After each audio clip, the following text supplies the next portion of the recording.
nagpahinga lang kami saglit. So galing kami sa Hotel Forza. Pupunta kami sa isang restaurant na medyo high-end, Matsusakagyu, malapit dito sa Namba.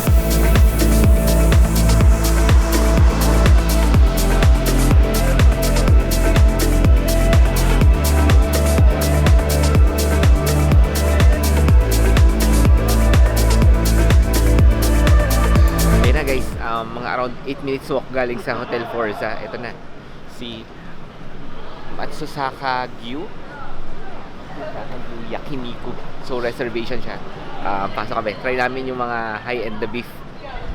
Isa sa requirement namin dito yun ng mga sponsors. Excited ka na?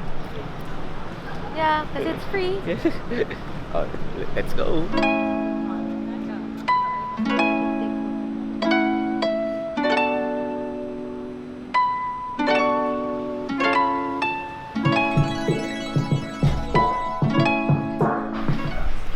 Guys, nandito kami sa table na kami nireserve for 2 steak. So, okay. Yan meron siyang story. Dumating na yung first set namin. So, meron dito, ready to eat. Veneto. Thanks.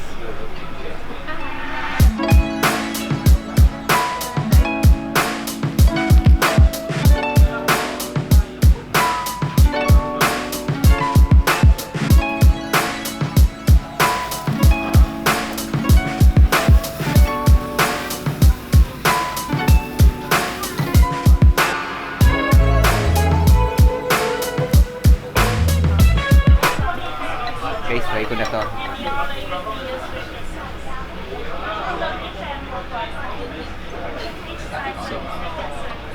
So ito yung Matsusaka Beef.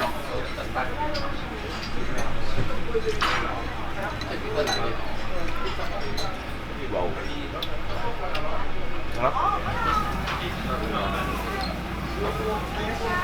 Sauce? Hindi, diretso na yun. May wasabi? Manghang? Hindi.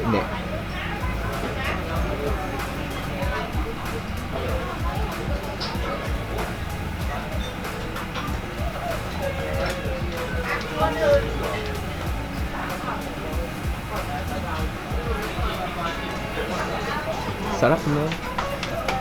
No. Ulit. Dapat po nandiyan.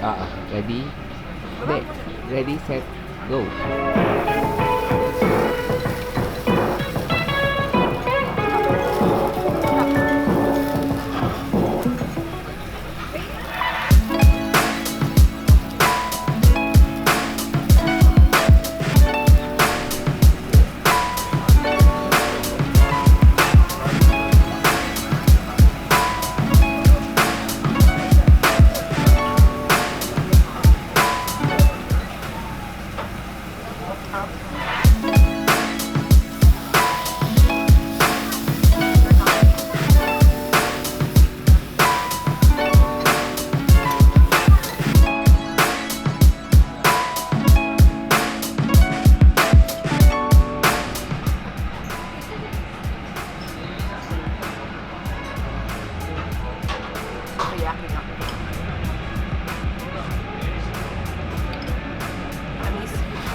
Isdan niyo yung Matsusakagyu experience namin. Napakasarap.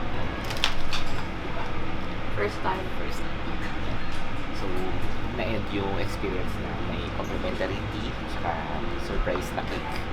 Happy honeymoon na cake. Hindi siya cake, dessert pala. So, Ice cream.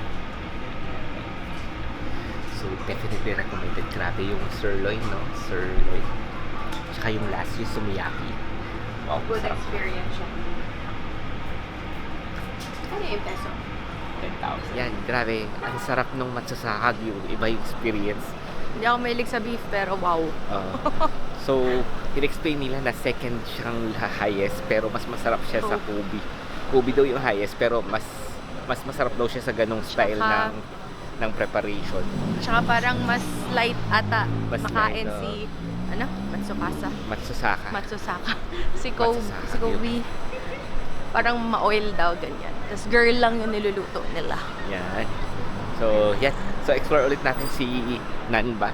Ikot tayo sa Dotonbori siguro. Okay, later.